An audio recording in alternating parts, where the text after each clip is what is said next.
Hello, my name is Juliana Sofia Peña, and today I'm going to talk about utility maximization, principles of consumer choice in economics. So, first, we're going to start by what is utility maximization.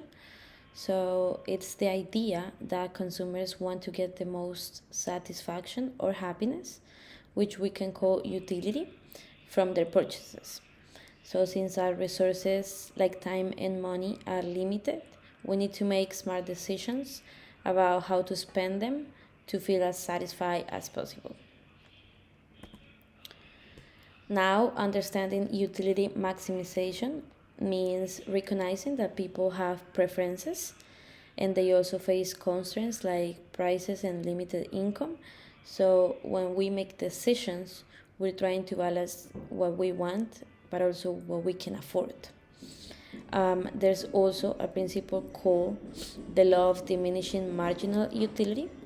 That means the more you consume of something, the less additional satisfaction you get from each extra unit. So, for example, the first slice of pizza that you have is gonna be amazing. The second is gonna be good, but not as good as the first one. And by the fourth or fifth that you have, you're probably not gonna enjoy it as much as the first one. So now total utility maximization. Total utility is the overall happiness you get from consuming goods. To maximize this, consumers should spend their money in a way that gives them the most total utility. So as you increase consumption, total utility increases, but not forever, and eventually it levels off and even declines. Now, how do we calculate total utility maximization? So first, we list the goods and their prices, then how much utility each one gives, and then we find the combinations that give you the most satisfaction without going over budget. So this can involve making tables or comparing options. Now I'm gonna give you like an example. So we have our formula here, which is TU is equals to U1 plus MU2 plus MU3. TU is the total utility, U is the utility from the first unit, and MU is the marginal utility from each additional unit. So basically, we're adding up the satisfaction from each unit to find the total. Economists often use a made-up unit called a util to measure this satisfaction. Even though it's not something we can actually see or touch, it's gonna help us comparing choices.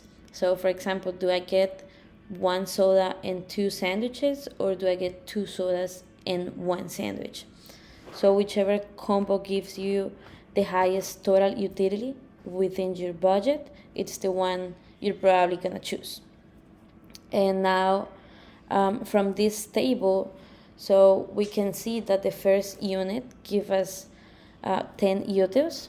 When a second unit is consumed, total utility becomes 18. So the marginal utility will be 8, which is the 18 minus the 10 of the first unit. As more units are consumed, the marginal utility continues to drop. And this shows diminishing marginal utility.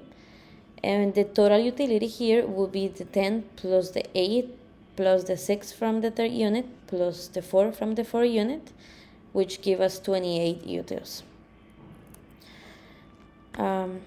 Now here we can focus on marginal utility maximization. Marginal utility is the extra satisfaction from one more unit. So economists said that consumers should keep buying goods until the marginal utility per dollar spent is equal across all products. This is written as MUX over PX is equals to MUY over PY. When this condition is met, you cannot rearrange your spending to be any better off. You're maximizing your utility. And on my last slide, we have our conclusion. So utility maximization helps us understand how people make choices, and it combines what they like and what they can afford and how much satisfaction each option gives them. So this concept is essential for understanding consumer behavior and also market trends. Thank you.